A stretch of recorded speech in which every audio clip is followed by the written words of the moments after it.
Hello everybody, my name is John Perez from the International College at Dong Hai University, and today I'm here to introduce for you our course on sustainability science. And when we talk about sustainability science, we really need to discuss the idea of sustainable development. Now, what is sustainable development and how can we go about discussing it? For that, we need to understand what do we need by human needs, what we really need in our world, and what can the Earth actually give us, called just the Earth systems.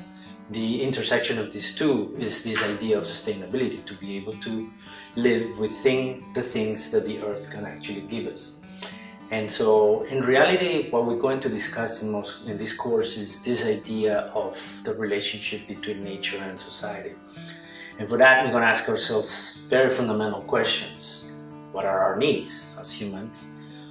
In fact, how the idea of nature and society explains the concept of sustainability, and is essential for our discussion would be to try to understand the support systems that the Earth provides for us.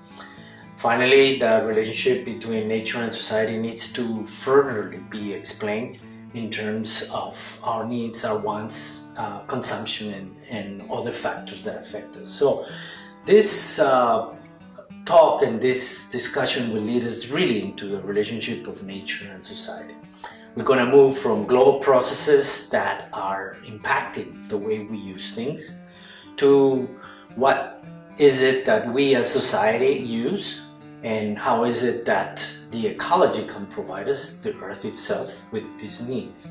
So for that, we will dissect the type of scales, the type of constraints that we have. Normally, most problems start at a local level, and they move to what we call a more regional level, and finally can affect the whole world in a global array. So in sustainability science, the big problem that we have is that there's really this divide between the nations that mostly produce and consume and the nations that are poor and do not have the same means as what we call the northern regions of the world, where you have people that live longer, so you have all populations that are mostly rich with affluence, a lot of affluence. We call them more like global people because they are able to use all the resources, and in fact they have a surplus of most of these resources. Whereas in the south you will find people that are mostly young, in poverty. They are more involved with localized problems, and they have this resource depletion that is characteristic of them. So this divide, this division between these two things is part of the things that we're going to try to discuss in our course. So how do we integrate the Earth systems with human development and sustainability? That's going to be our first section. And to do that, we will try to ask ourselves what are Earth systems. We're going to try to understand them a little bit. What is the role of human development, and also the way in which we study these systems, in other words, the way science go about to understand sustainability. And then in the next section, then we will discuss specifically the problem of consumption and overpopulation, how those things reshape the interactions that actually help us to understand and entangle sustainability. To do that, we're going to look at the causes, the effects, the solutions that we can gather for the problem of consumption, for the problem of human population increase. Then we will start looking at very specific issues of a concept that we call vulnerability. Now, vulnerability means, obviously, that most of our natural resources are depleted and can actually cause a lot of stress. So we're going to talk about the difference between systems that are vulnerable and how resilient they are. How long can this system support us? So this nature-society system will be centered then more into the ecosystems level and how we as humans live to understand vulnerability and resilience. So here in this part, we will talk a little bit about engineering. How is it that engineering practices produce what is called sound ecological practices, and these things will be the tangible solutions that will address sustainability. The fourth chapter or session of our discussion will go more into the boundaries. In other words, When we discuss about the risks that we have when we deal with the natural resources that are needed to sustain us, what is degradation? Which systems are actually seriously degraded? How can we fine-tune these systems that we have to actually prevent any disaster to occur? These boundaries will be important to prevent also further degradation. In the next chapter, chapter 5, we will talk more about our social capacity. How can we improve our social capacity to actually take all this, the interaction that exists between nature and society, and be able to bring it into a sustainability discussion. So obviously we will then get into the idea of sustainability community, where we are more at a local level trying to assess the risks that we incur from practicing the engineering principles that can actually help us to what we call specifically sustainable decision making solution.